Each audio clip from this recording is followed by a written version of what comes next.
I know I've been away from YouTube for some time and I keep using the same excuse that I keep getting so busy with work and other projects, but I promise from now on till the end of the year at least, I want to try to do a video a week. And before I get into it, I know this is going to be a spoiler review like it says in the title, so if you haven't seen the movie, please don't watch this video. I suggest that you go watch the movie before you form an opinion like other people have done. And yes, my voice is going in and out because I am still recovering. I got sick, so let's hope you guys can understand me. Now, the movie itself stars Joaquin Phoenix, who is Arthur Fleck. He is at the center of the movie, and literally 99% of the time it's Joaquin Phoenix displayed on screen. And that's what I love about this movie, because that's an actual character study rather than a comic book movie. Like at first glance, you look at this movie and it does not look like a comic book film. It's actually a drama. And to a lot of the people that talk about, you know, this is a violent movie, it really isn't. I mean, if you look at other movies like anything that Quentin Tarantino has done or John Wick, yeah, it doesn't come close to that. But I could see why people are talking about that this movie is not a good idea and that you shouldn't take your kids to watch this. First of all, they're kids. This movie is rated R. You shouldn't be taking your kids to watch this film, period. But I'll touch base real quick on why people think it's violent, and I think it's because of the couple scenes that he ends up murdering people. And the violent scenes that I'm referring to is the main one, which is Merrill Lynch, and when he murders one of his like co-workers in his apartment. And yeah, those are very brutal, but at the same time,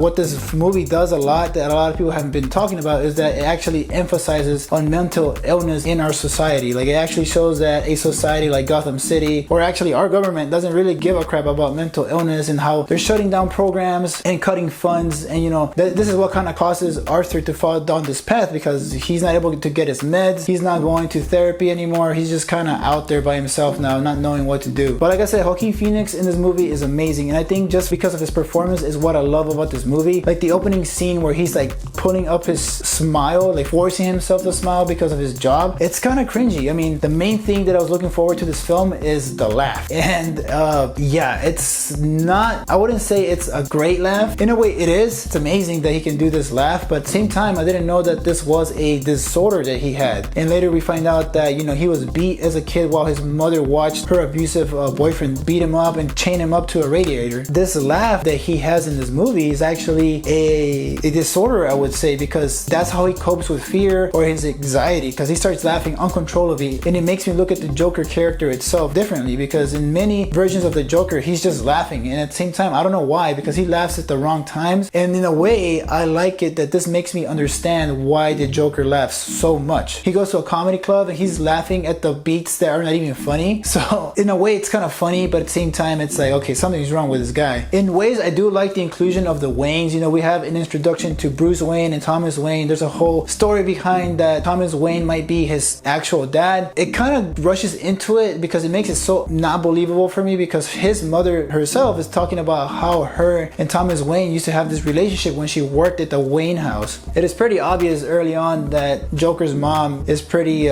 crazy. It keeps playing on in your mind because you're still trying to figure out if this is real or fake. But you kind of find out towards the end when he goes and finds out the records about his mother, and he finds out about the abuse and how his mother was crazy, and how Thomas Wayne basically tells him, you know, hey, you are adopted, and he doesn't believe it. He's going crazy. In a lot of ways, this movie does remind me of Taxi Driver and The King of Comedy. I heard this a lot being speculated. You have Todd Phillips, the director, and then also said that Martin Scorsese was producing this, even though he kind of like dropped out in the middle of it. But the movie does homage a lot to Taxi Driver and to The King of Comedy. So if you've seen those movies, you will see the parallels there. And in a way, that kind of works for the movie, and also it goes against the movie. And just to get in it real quick, because I will have to make an entire video just for Taxi Driver and The King of Comedy, but Arthur Fleck has a journal where he keeps track of all his jokes. It kind of reminds me of Taxi Driver. In The King of Comedy, he's also idolizing this show host, kind of like Arthur Fleck. Arthur Fleck sees himself in the show. Now that's all great, and I like the homages, but it kind of started to feel too similar to the movie, especially when we got into the relationship between him and Sassy Beats, because that relationship did not seem believable at all. But then we get to the big reveal, and in a way it still got me, because the whole time I was like, okay, there's no way that this guy just kills 3 guys in the subway, somehow gets all of the courage to kiss her, and then it's obvious, you know, that they had sex in some way. But later on in the movie, it's revealed that she was never with him at those times, especially when his mom was dying, and she's like, hey, you're that guy down the hall, right? And I was like, oh shit. That was a really good scene, even though I feel like I saw it coming. Now the whole my life is not a tragedy, it's a comedy, that scene is very powerful because that's when he realizes that, you know, his mom's been lying to him the whole time and he just decides to end her. And I feel like that's when he realizes that he is the most happy whenever he's doing whatever he wants, and that even includes taking a life. Before that, you know, we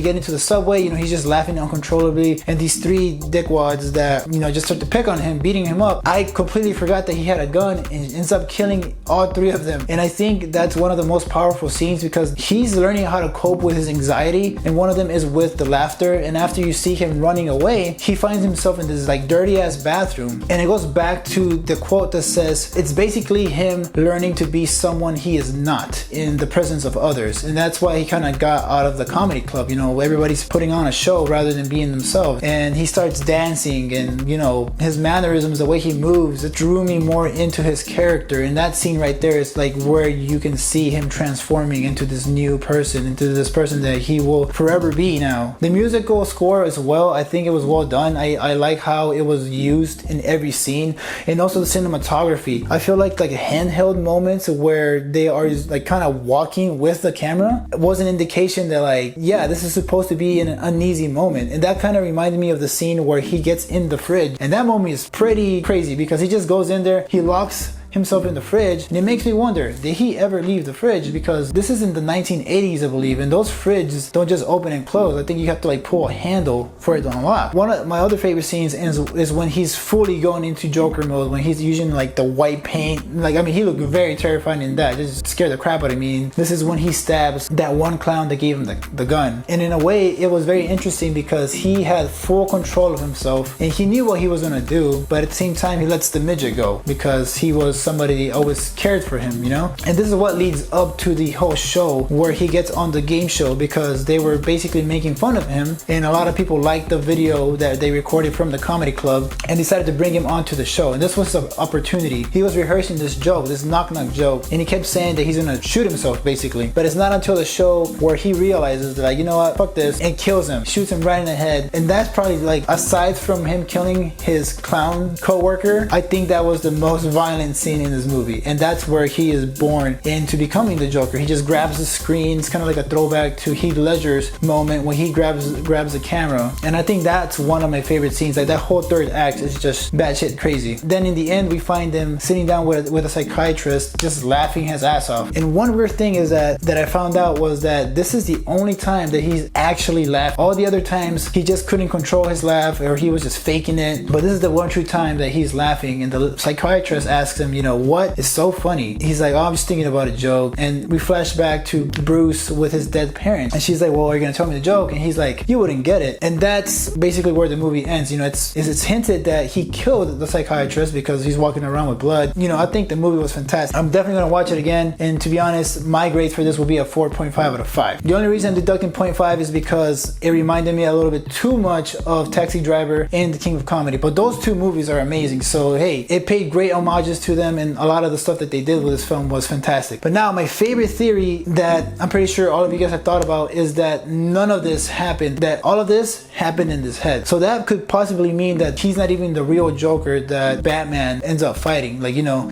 there's a scene where he says, all I think of is negative thoughts. So what I was thinking about was when the psychiatrist asks him, you know, what's the funny joke? And he says, you wouldn't get it. I feel like he was sitting in that room with the psychiatrist the entire time, just thinking of the story, not knowing what to say, smoking a cigarette away. And in a way, I do think that he's not the actual Joker. I feel like somehow down the line somewhere, some guy heard his story and just took it upon himself and became this new Joker that we get in comic books and stuff like that. But don't get me wrong, I obviously love Joaquin Phoenix's portrayal of the Joker, but with the way that the movie ended, I just feel like everything was made up in his head. Because Sassy Beats was definitely an imagination. The fact that his mother was also crazy, and imagine that he was Thomas's Wayne's son, was also like pretty out there. The fact that he got into that show was also pretty crazy, and I don't think anybody would have believed it, especially getting on that easy, just because the crowd liked what they saw in that video. Also, the gun that he received from his co-worker, his boss at one point tells him like, hey, you know, you make everybody uneasy here. So when the boss tells him that, I was like, why would anybody give somebody a gun if they felt threatened by them or they just made them feel uneasy? I wouldn't give somebody like that a gun. So in a way, I feel like that part was also also made up. And then there's that whole thing with him getting into the fridge. How is he gonna get out of that fridge? Or did he never leave the fridge and those were his final thoughts? So yeah, those are my thoughts on Joker, and that's one of my favorite theories. Obviously I hope that's not true. I hope that maybe we'll get an extension or another version of the Joker with Joaquin Phoenix again, but who knows? So let me know in the comments if you guys watched this movie. Let me know any of your theories or anything that you might have gotten from Taxi Driver or The King of Comedy. But as always guys, stay tuned. I am going to post a video next week again, so make sure you subscribe and hit the bell button.